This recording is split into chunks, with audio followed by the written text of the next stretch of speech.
enough, Duke arrived with a crane and a flat truck, and goggled at the mess Stanley was in this time.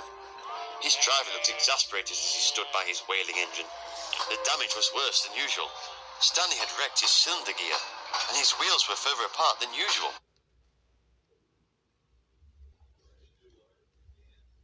I don't believe it. I told you you'd wreck yourself one day, and you didn't listen, did you? The foolish engine was rocking and breathing. We slammed on the brakes to slow him down, but he just derailed. And he tore his frames apart. I mean, I know these wartime engines weren't built to last long and were built on the cheap side, but this just takes the biscuit for shoddy engineering if ever I've seen it. I have no sympathy for you, Stanley.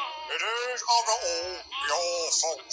We tried to help you, and you ignored it. I can only hope the manager will be more merciful than to send you off for scrapping.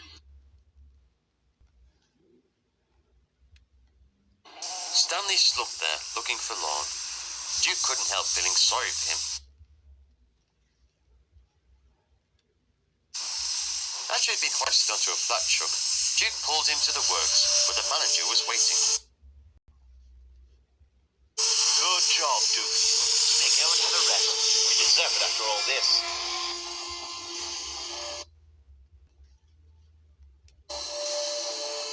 Now, what to do with you? I'm sorry, sir. Really, I am. Nothing that can't be fixed, eh? I'll be as good as new in no time. Oh, of course, Stanley. We still have a place for you here. But frankly, your recklessness has caused heavy damage which we can't afford to repair.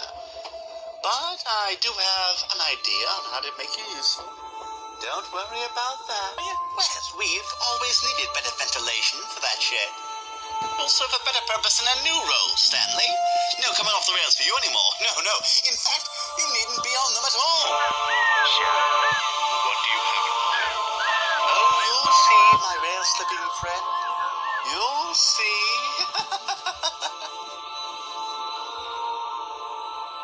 The very next morning, the engines watched as Stanley's cabin wheels were taken away, aghast.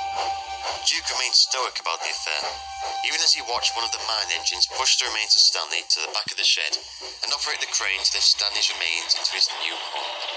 I warned you. Still, you got off a lot later than I expected. Goodbye, young'un.